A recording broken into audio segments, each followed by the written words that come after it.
जो अंत और प्रारंभ है, हर युग का वो आरंभ है। ब्रह्मांड जिसने है रचा, संसार जिसमें है बसा, ये कथा देवकी नंद की।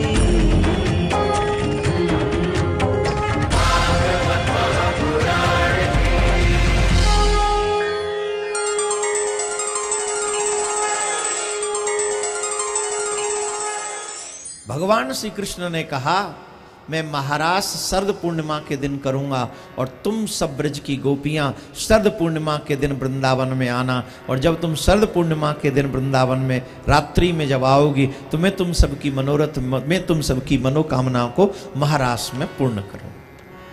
तो जिन रात्रियों में भगवान ने ये वचन दिया था कि मैं तुम्हें मिलूंगा, अब वही रात्रि एकत्रित होके वृंदावन में उपस्थित हो गई। सुखदेव जी महाराज उन्हीं रात्रियों का इशारा कर रहे हैं। भगवान पिता रात्रि तारात्रि शरदोत फुल्ल मल्लिका वीक्षरंतुम मनश्चक्रे योग माया मुपाश्रितः। वही रात्रि जब एकत्रित हुई तो श्री कृष्ण ने अपने मन को तैयार किया और श्री कृष्ण भगवान महारास करने के लिए तैयार हुए। और जब बाबा भोलेनाथ को यह पता चला श्री कृष्ण महारास कर रहे हैं,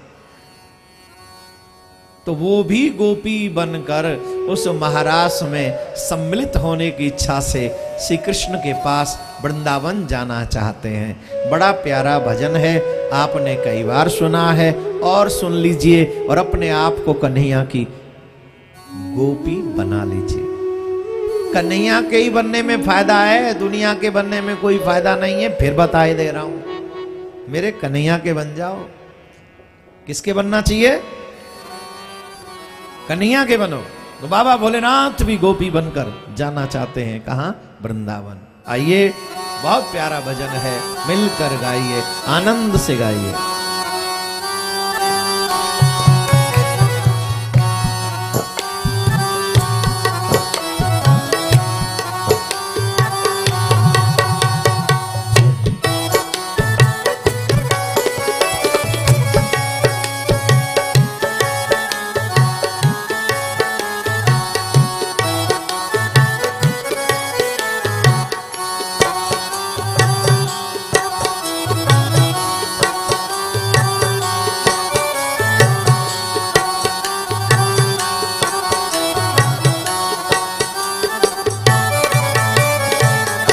दिना भोले भंडारी बन के ब्रज की नारे वृंदावन आ गए, वृंदावन आ गए।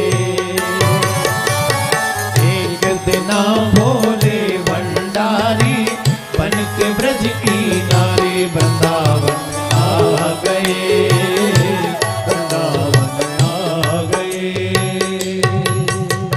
पार्वती भी मना के हारी, ना माने त्रिपुरारी वृंदावन आ गए, वृंदावन आ गए। पार्वती भी मना के हारी, ना माने त्रिपुरारी वृंदावन आ गए, वृंदावन आ गए। एक दिना भोले भंडारी बन के ब्रज की नारे वृंदावन आ गए, वृंदावन आ गए।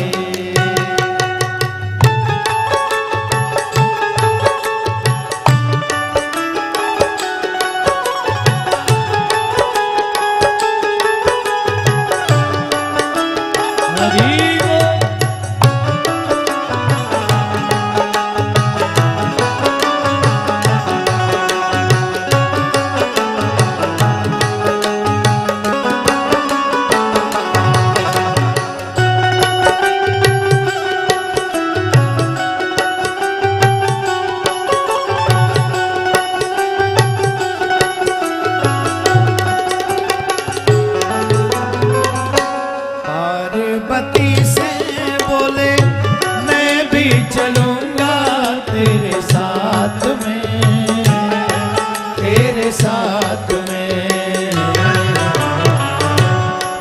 पार्वती से बोले मैं भी चलूंगा तेरे साथ में, तेरे साथ में। राधा संग श्याम नाचे मैं भी नचूंगा तेरे साथ में, तेरे साथ में। राधा संग श्याम नाचे मैं भी नचूंगा तेरे साथ में, तेरे साथ में। रास रचा है, रास रचा है ब्रज में भारी, हमें दिखा दो प्यारे वृंदावन आ गए, वृंदावन आ गए। एक दिना भोले भंडारी बन के ब्रज की नारी, वृंदावन आ गए, वृंदावन आ गए।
बात हमारे वृंदावन आ गए, वृंदावन आ गए।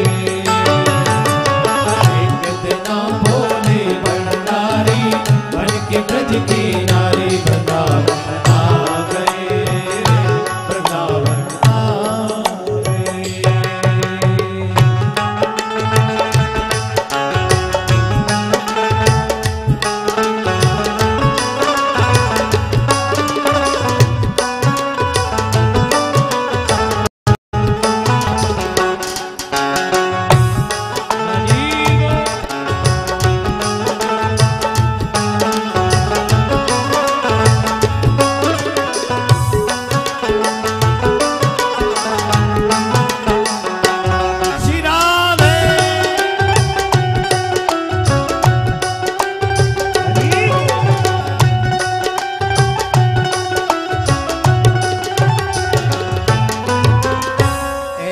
सजा दे मुझे कोई न जाने इस राज को, इस राज को। ऐसा सजा दे मुझे कोई न जाने इस राज को, इस राज को। मैं हूँ सहेली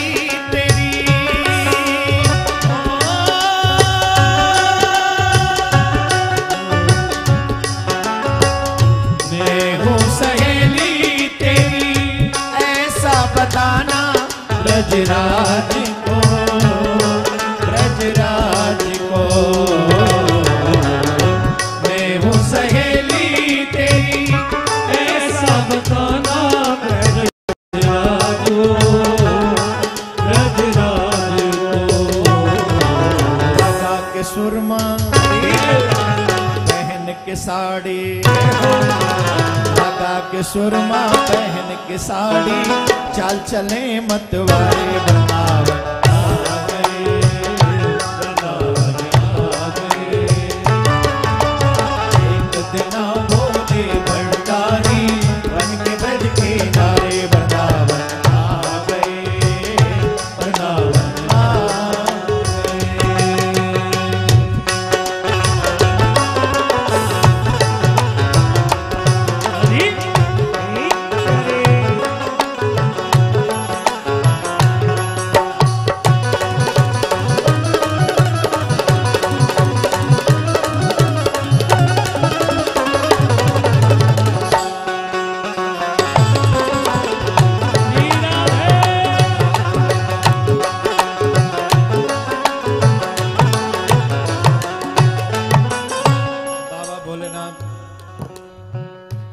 बनकर गए। पार्वती मैया ने उनका बड़ा सुंदर श्रृंगार किया। धन धन वृंदावन,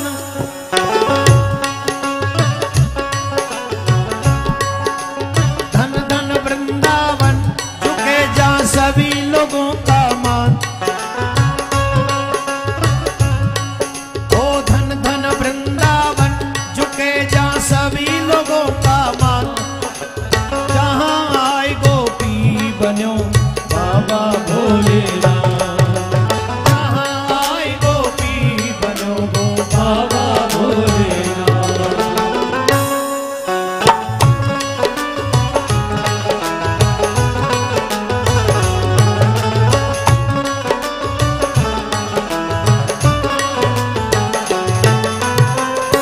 देखा मोहन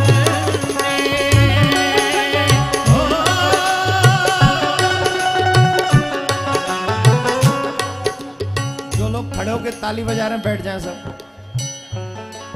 जल्दी बैठे। सिर्फ वही खड़े रहें जो गोपी बनने का भाव जिनके मन में, बाकी सब बैठ जाओ, सब बैठ जाओ। बैठो नहीं तो भजन पूरा करता हूं। और बैठो, मुझे पता है कौन कौन तालियों का ही काम कर रहे हैं खड़े होके।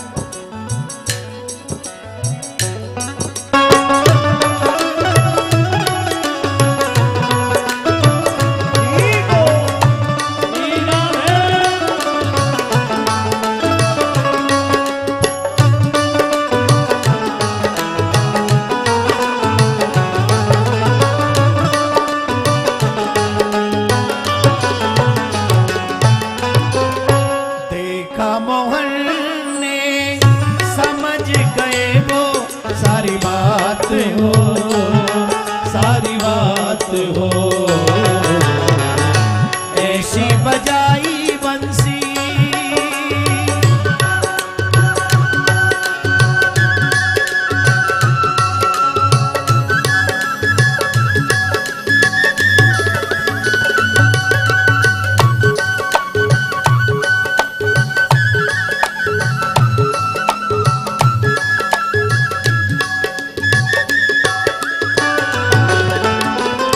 ऐसी बजाई बंसी, सुध बुध भूले भोलेनाथ हो, भोलेनाथ हो।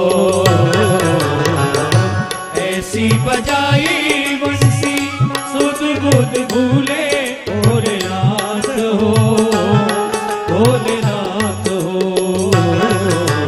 सर से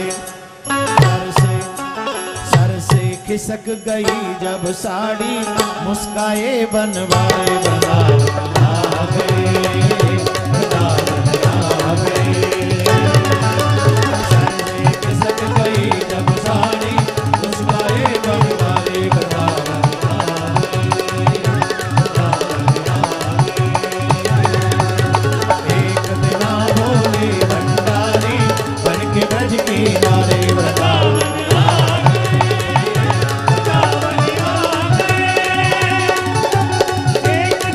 Oh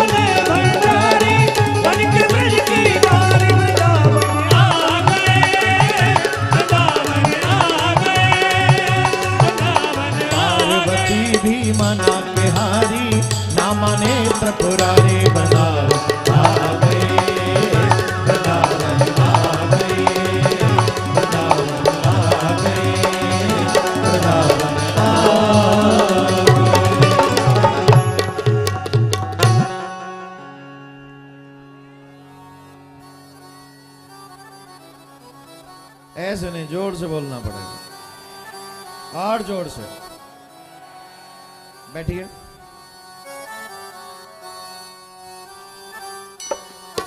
कौन कौन बनेंगे? कन्हैया की गोपी कौन कौन है? सब बैठ जाएं।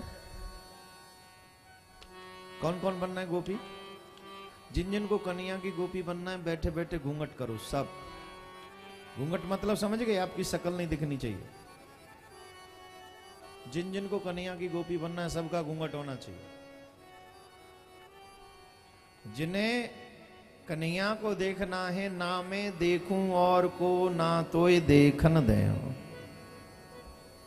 मैं सिर्फ आपको देखूं, आप सिर्फ मुझे देखें, और न मुझे कोई देखे न मैं किसी को देखूं। यही भाव लेकर गोपी बनी। घूंघट कीजिए। हो गया? So sweet.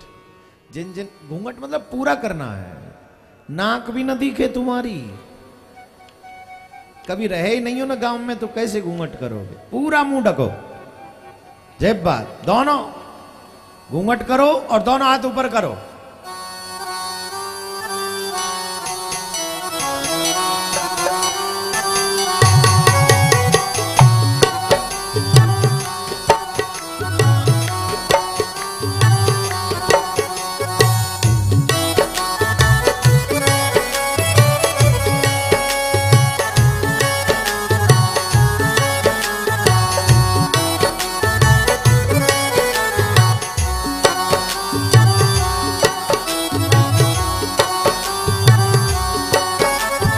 किसी को भी खड़ा नहीं होना है। और किसी का, कितने लोगों ने घूंघट किया हुआ है? बैठ जाइए। हाथ ऊपर हों सभी के। और कन्हैया से कहिए हम भी बाबा भोलेनाथ की तरह आपकी गोपी बनकर आए प्यारे। एक दिन भोले भंडारी बन के ब्रज की नारे वृंदावन आ गए। वृंदावन भी मना के हारी, ना माने त्रिपुरारी। वृंदावन आ गए। वृंदावन आ गए। कन्हैया ले चल पल्ली पार। कन्हैया ले चल पल्ली पार। कन्हैया ले चल पल्ली पार। कन्हैया ले चल पल्ली पार। जहाँ विराजे राधा रानी, जहाँ विराजे राधा रानी, जहाँ विराजे राधा रानी। अलबेली सरकार। कन्हैया ले चल पल्ली पार।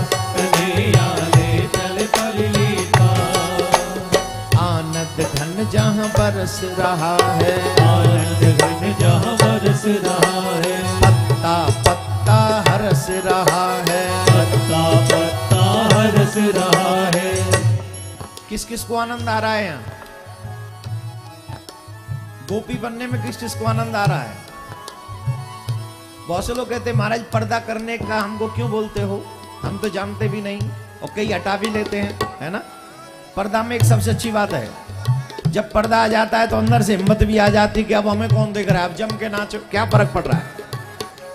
पर्दा शुरुआत में हमारी हिम्मत बढ़ाता है कि तुम भी नृत्य करो, तुम भी कन्हैया के हो जाओ। दुनिया कहां पहचान रही है तुम्हें? मुंह पे से पर्दा हटे तो डर लगता है कोई देखेगा तो क्या कहेगा। करिए पर्दा।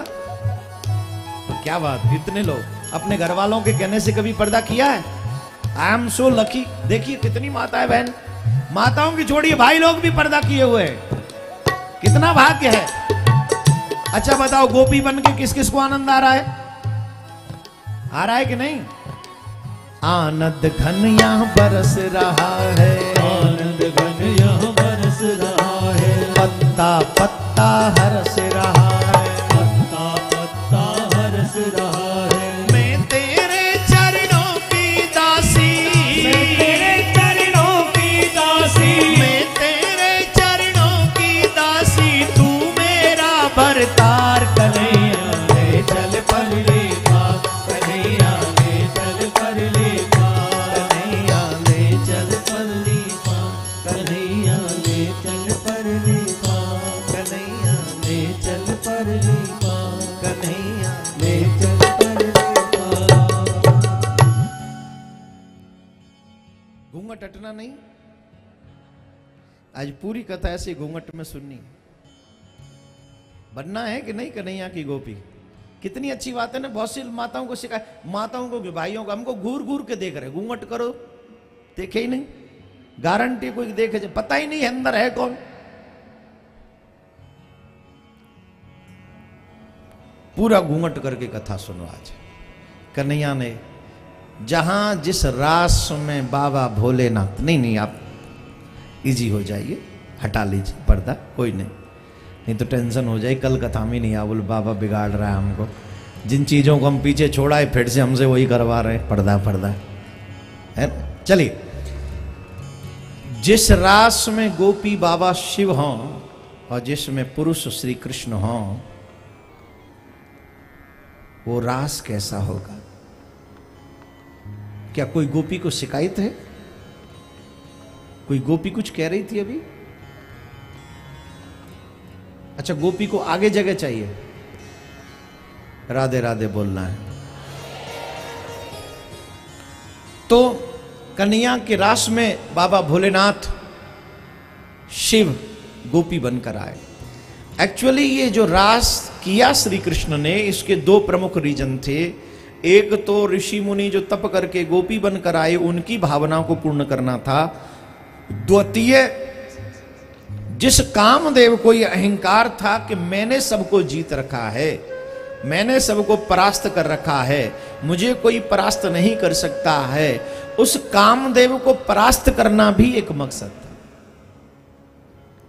इस संसार में ऐसा कोई नहीं है गोविंद के कृपा का आश्रय लिए बगैर जो कामदेव को परास्त कर सके। कोई नहीं।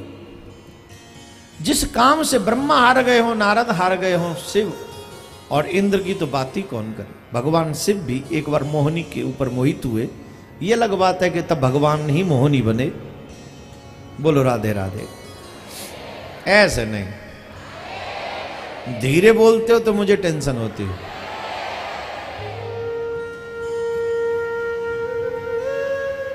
उस कामदेव ने जब श्री कृष्ण से आके कहा कि मैं आपसे युद्ध करना चाहता हूं, तब भगवान ने उस कामदेव से पूछा, कौन सा युद्ध करना चाहते हो?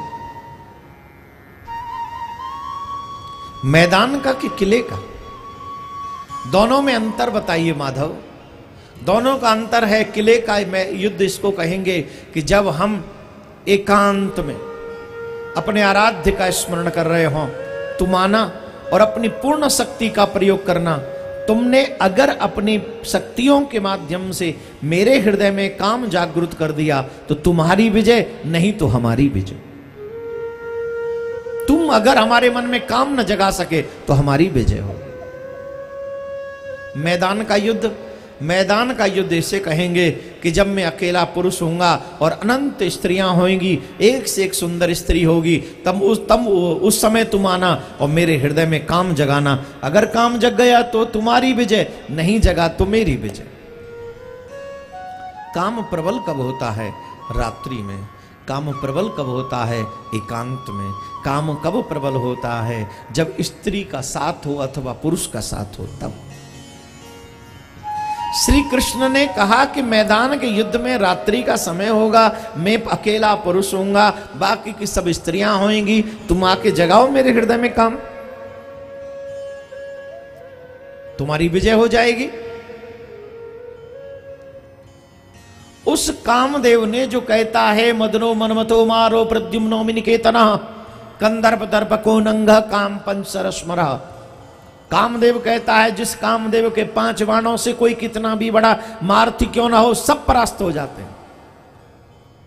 वो कामदेव, उस कामदेव को कृष्ण कहते हैं, आओ तुम अपनी शक्ति का प्रयोग करना। उसने कहा कि ठीक है, मैं आपके रास में आऊंगा जहां आप अकेले पुरुष होंगे, बाकी के सब स्त्रियां।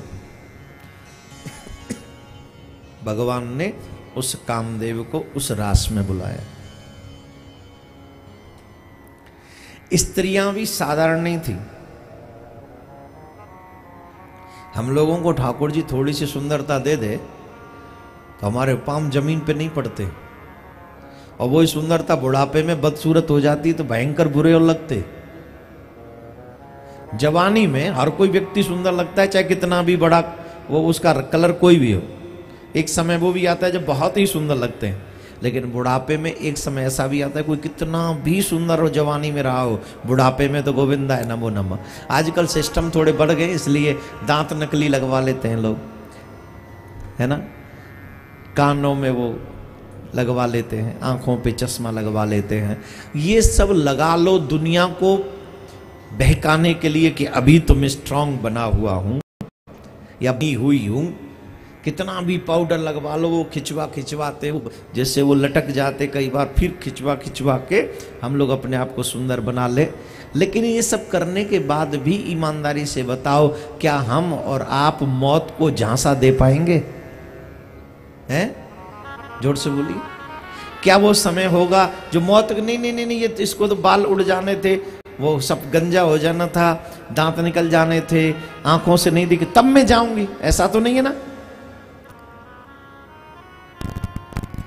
दुनिया में थोड़ी सी सुंदरता मिल जाए तो हमें कहीं ना कहीं अभिमान होता है, लेकिन गोपियों की सुंदरता के बारे में अगर हम समझे तो बड़ी विचित्र बात है। गोपियों जैसी सुंदरता कहीं है ही नहीं, स्वर्ग में भी नहीं। जितनी सुंदरता को जीव देखता है उतना ही मोहित होता है। राइट या रॉन्ग? जोर से बोलिए। कामदेव को गोपियां कन्हैया ने बुला के दी जो उनके आगे कोई और सुंदर है ही नहीं। कामदेव तो हमेशा अप्सराओं के साथ में रहता है ना, स्वर्ग की अप्सराओं के साथ में रहता है। स्वर्ग की अप्सराएं सबसे ज्यादा सुंदर होती हैं। यही एक बात कहें, ये जो वैसे कहना नहीं चाहिए फिर भी कह देते हैं,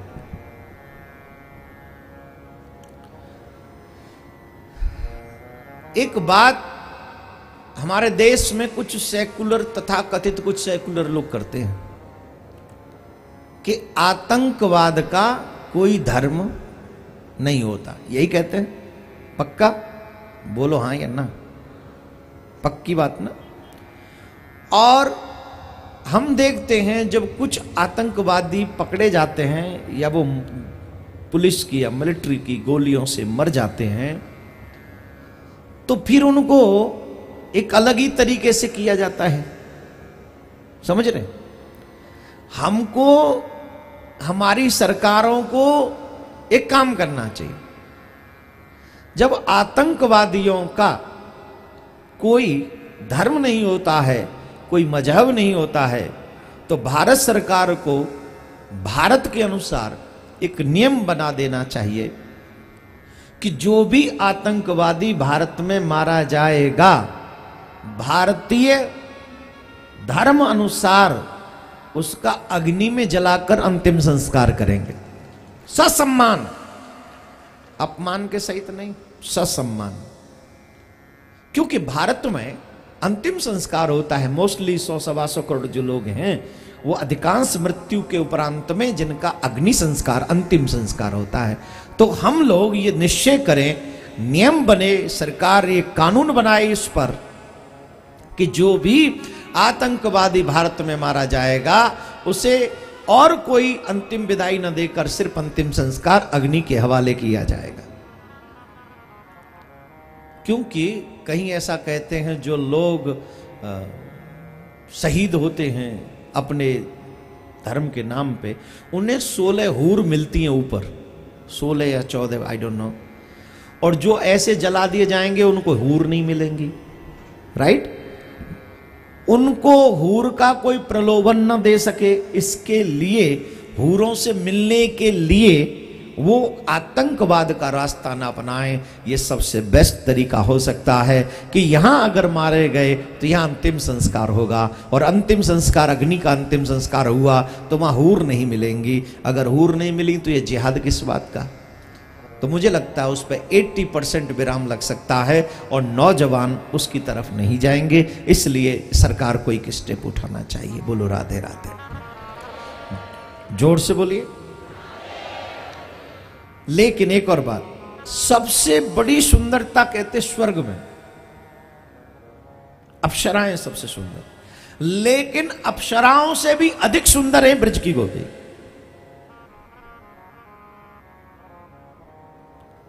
सारी अप्सराओं की सुंदरता को एक जगह रखोगे तब जाके ब्रज की गोपी की एक सुंदरता प्रारंभ होती है, इतनी सुंदर है। सोचो, ऐसी सुंदर गोपियों के मध्य में, स्त्रियों के मध्य में श्री कृष्ण ने कामदेव को बुलाया कि करो मेरे मन में काम की जागृति। जिस कृष्ण को हम सिर्फ माखन चोर समझते हैं, रास रचैया समझते हैं, उस कृष्ण के चरित्र को ढंग से नहीं पढ़ोगे तो समझ में नहीं आएगा। उस कामदेव को भी धूल चटाने का काम मेरे ठाकुर जी ने किया है, धूल चटाने का काम किया श्री कृष्ण ने। उसी कामदेव को परास्त किया और वो महाराज में जब उसको मार दिया गया तो वही कामदेव द्वारिका में श्री कृष्ण का पुत्र आकर बना, जिसका नाम प्रद्युम्न रखा। प्रद्युम्न। तो ये रास प्रॉपरली किया गया था कामदेव को परास्त करने के लिए। ये योजना थी। जिस कामदेव को इतना अहंकार है, उस कामदेव को ये पता चले कि जहां में जाकर मेरे को जो सुविधाएं मिल जाती हैं उसके बाद मुझसे कोई जीत नहीं सकता। भगवान ने वो सारी सुविधाएं उसको दी और इसके बाद भी कन्हैया नहराया। और आज भी हमारे ब्रज में जो लोग श्री कृष्ण की उपासना करते हैं, सर्वेश्वर राधा कृष्ण की उपासना करते हैं, वो इसी रास पंचाध्यायी का पाठ करते हैं और इसी रास पंचाध्यायी का पाठ करके वो श्री कृष्ण को प्राप्त करने के रास्ते पे चलते हैं। और कितनों को इस रास पंचाध्यायी के माध्यम से श्री कृष्ण की प्राप्ति भी हुई है। लेकिन हम संसारिक लोगों को आसानी से बात समझ में नहीं आती है, समझना चाहिए। ये कृष्ण भागवत जब रास पंचाध्यायी हो रहा था, गोपियां जब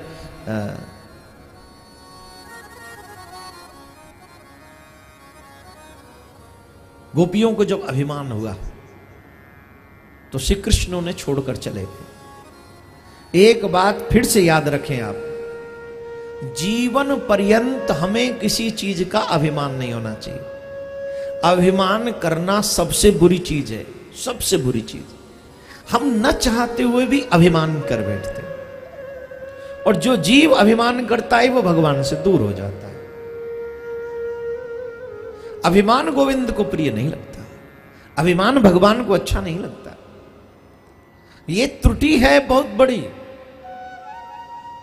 भगवान कहते जिसके मन में अभिमान हो जाता है मैं उससे दूर हो जाता हूं। अभिमान सिर्फ धन का ही नहीं होता, परिवार का भी होता है।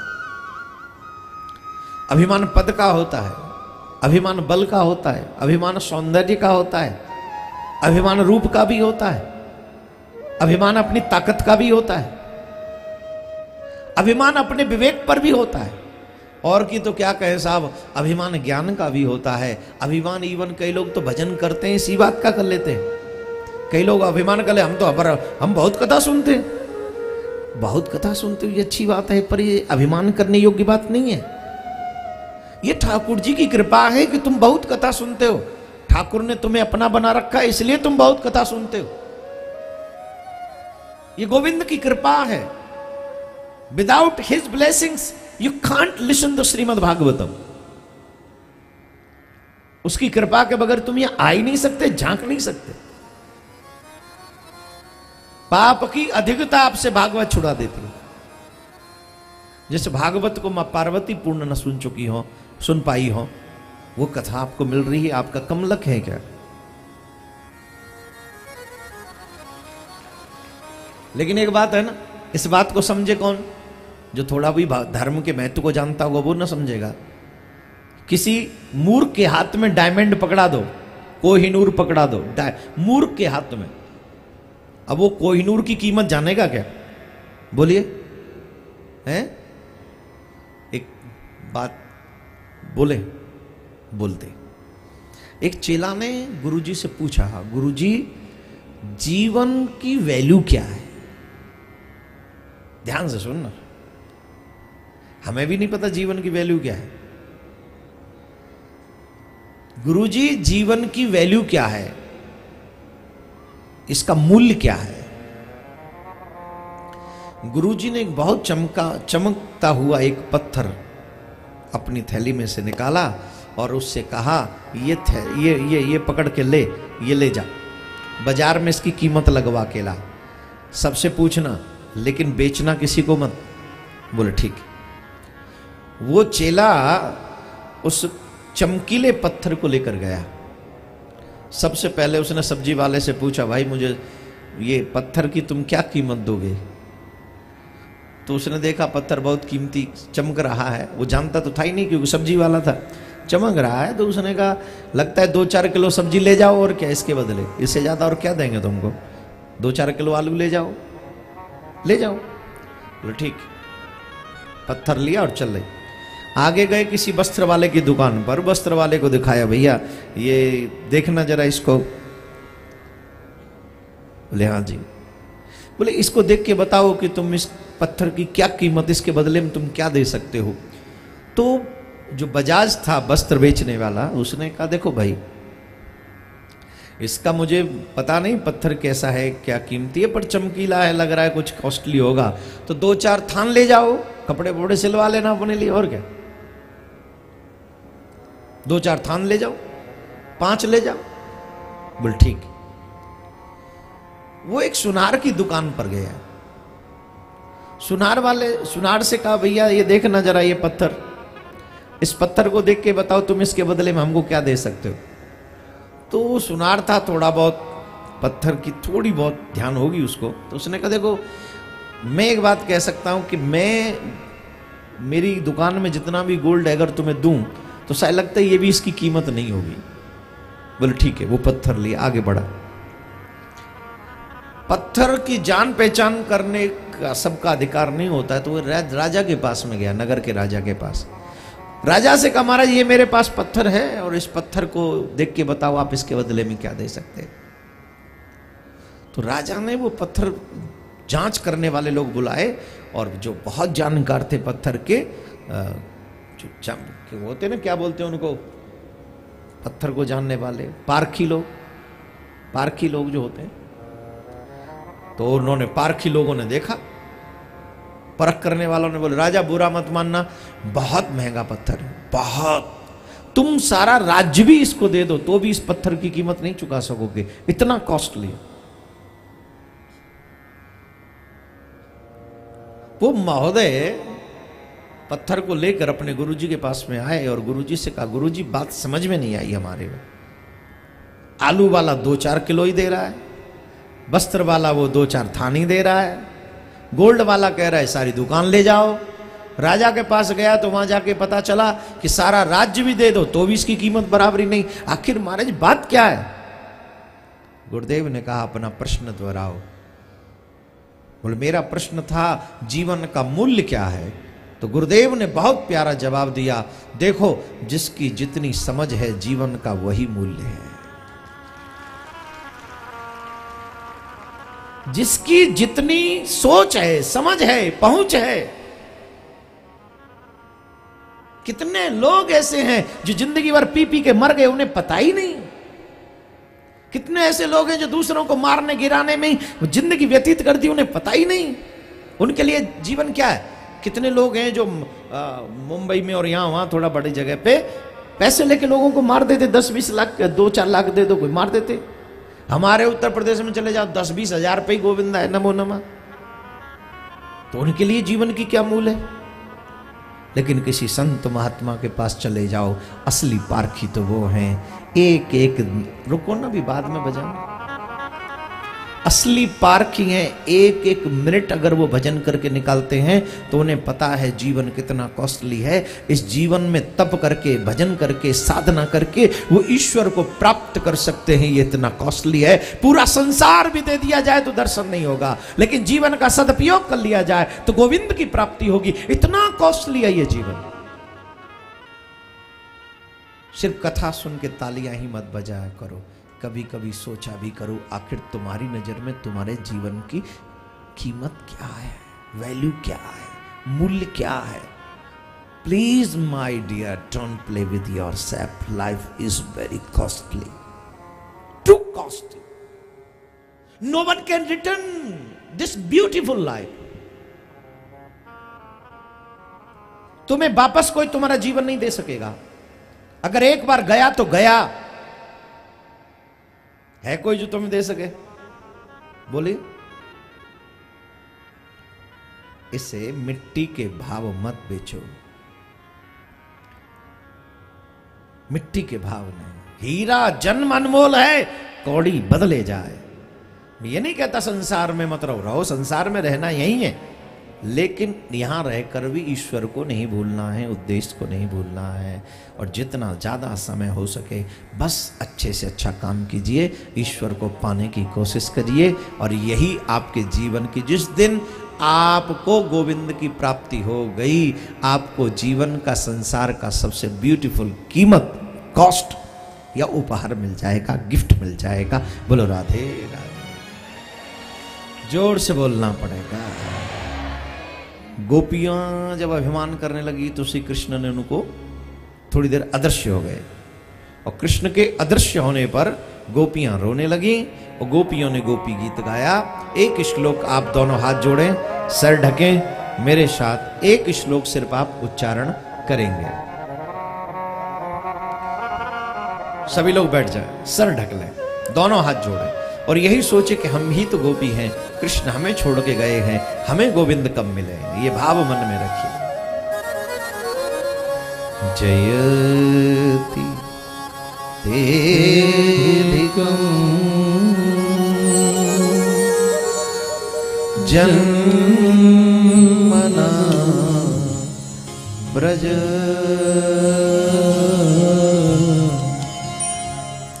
श्रेयति इंदिरा शाश्वती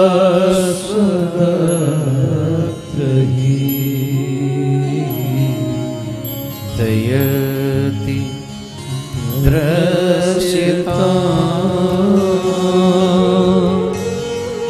दीक्षुता वका त्वयिरतास वस त्वां विचिन्वते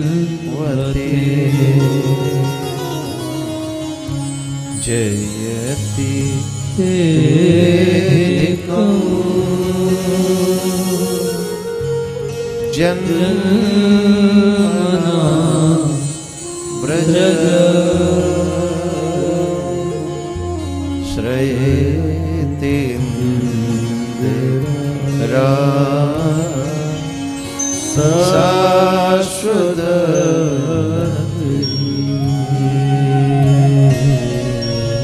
गोपियां कहती हैं, हे कृष्ण,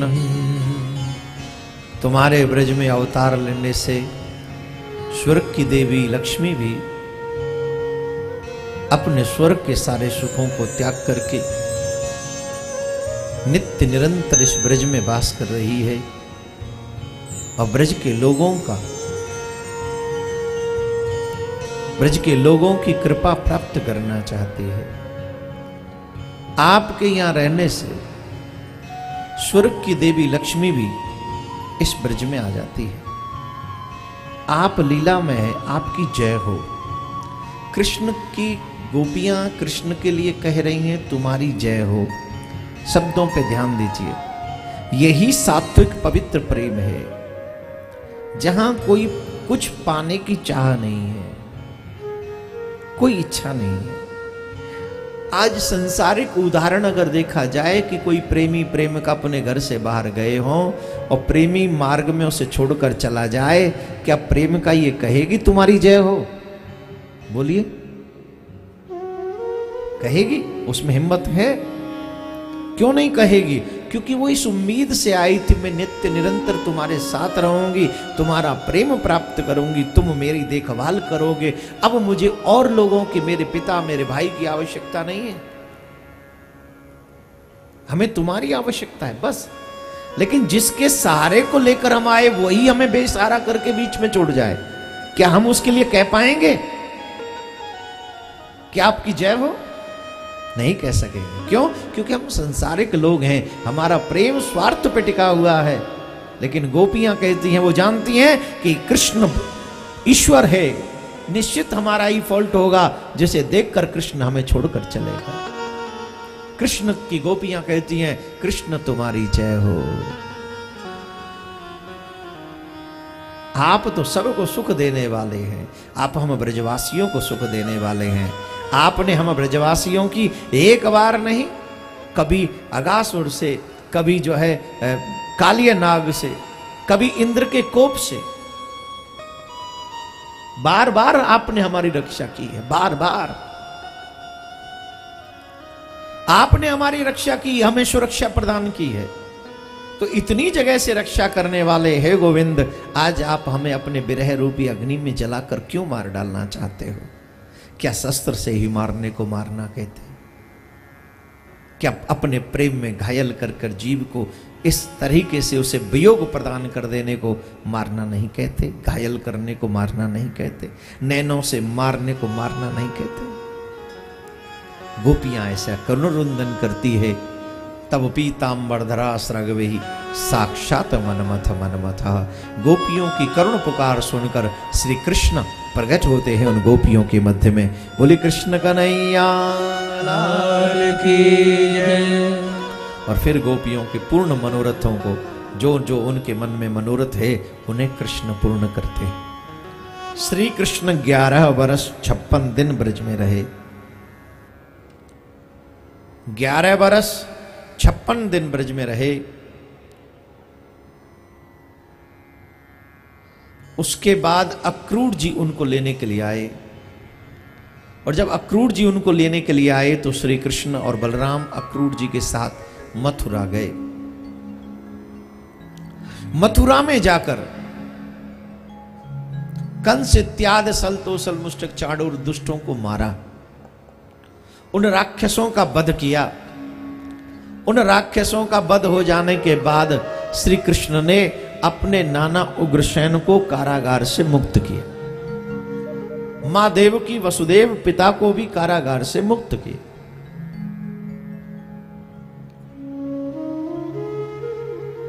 आज देवकी मां ने पहली बार, जब से जन्म हुआ है, जन्म लेते ही ठाकुर जी चले गए थे, आज पहली बार अपने पुत्र को देखा। उस देवकी मां का हाल कौन वर्णन करे? उसके हृदय में कैसा लग रहा हो, उसके मन में क्या आनंद हो रहा हो। स्नेह से लिपट गई अपने पुत्र से मां देवकी।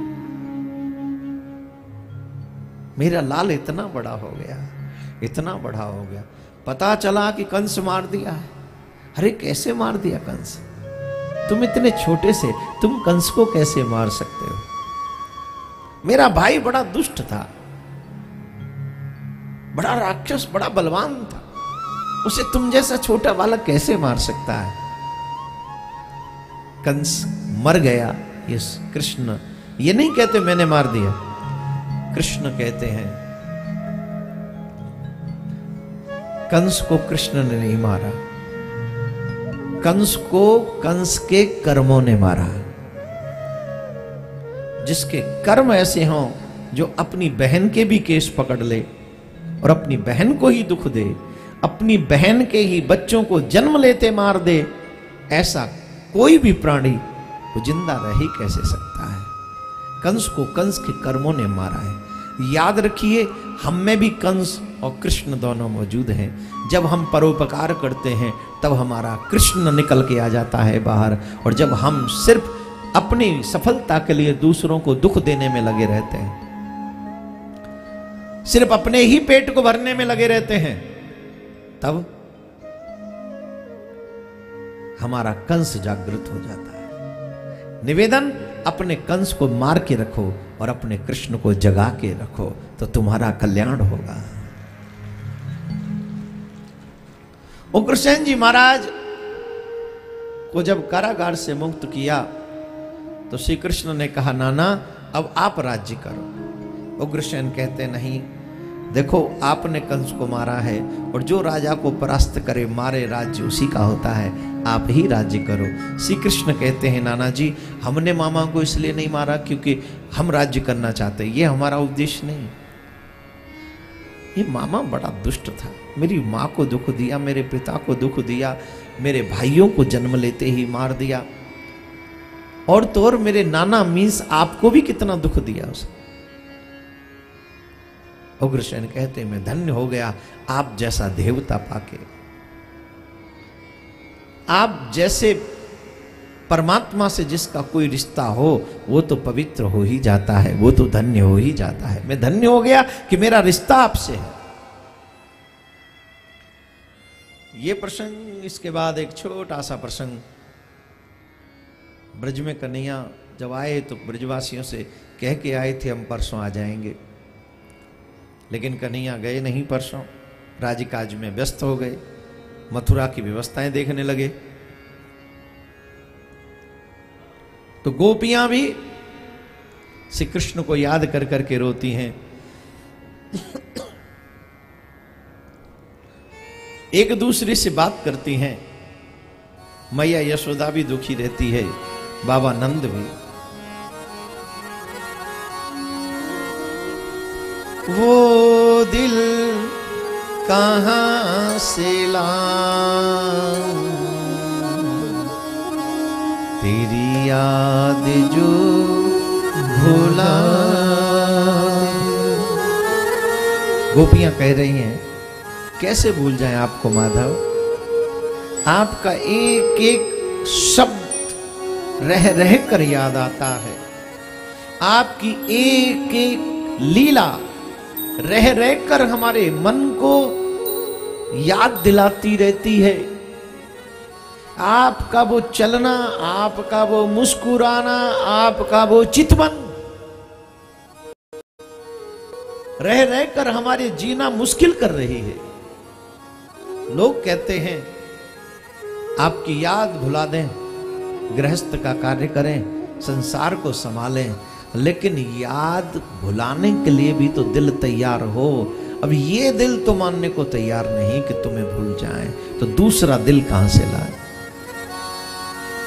वो दिल कहां से लाऊं, तेरी याद जो भुला दे। वो दिल कहां से लाऊं, याद जो भुला दे। तन मन में बस गई है, तन मन में बस गई है, तन मन में बस गई है, तन मन में बस गई है। वो तान फिर सुना दे, वो दिल कहां से लाऊं, तेरी याद जो भुला दे। वो दिल कहां से लाऊं, तेरी याद जो भुला दे। यमुना के तट पे जाऊं, बैठूं कदम की छैया, यमुना के तट पे जाऊं, बैठूं कदम की छैया। रो रो याद करके मुझको भुला दिया है, मथुरा में तुमने जाके मुझको भुला दिया है, मथुरा में तुमने जाके। चित को चुराने वाले, चित को चुराने वाले, चित को चुराने वाले अब तो गले लगा कहाँ से लाऊं, तेरी याद जो बुला दे। कहाँ से लाऊं, तेरी याद जो बुला दे। प्रीतम प्रीत लगा के तुम तो हुए पराए। प्रीतम प्रीत लगाए तुम तो हुए पराए। आशाओं के जो दीपक तुमने मेरे जलाए। आशाओं के जो दीपक दिल में मेरे जलाए। क्या है यही मोहब्बत, क्या है यही मोहब्बत, आके जरा बता दे। वो दिल कहाँ से लाऊं, तेरी याद जो बुला दे। वो दिल कहाँ से लाऊं, तेरी याद जो बुला दे। तेरी याद जो बुला दे। तेरी याद जो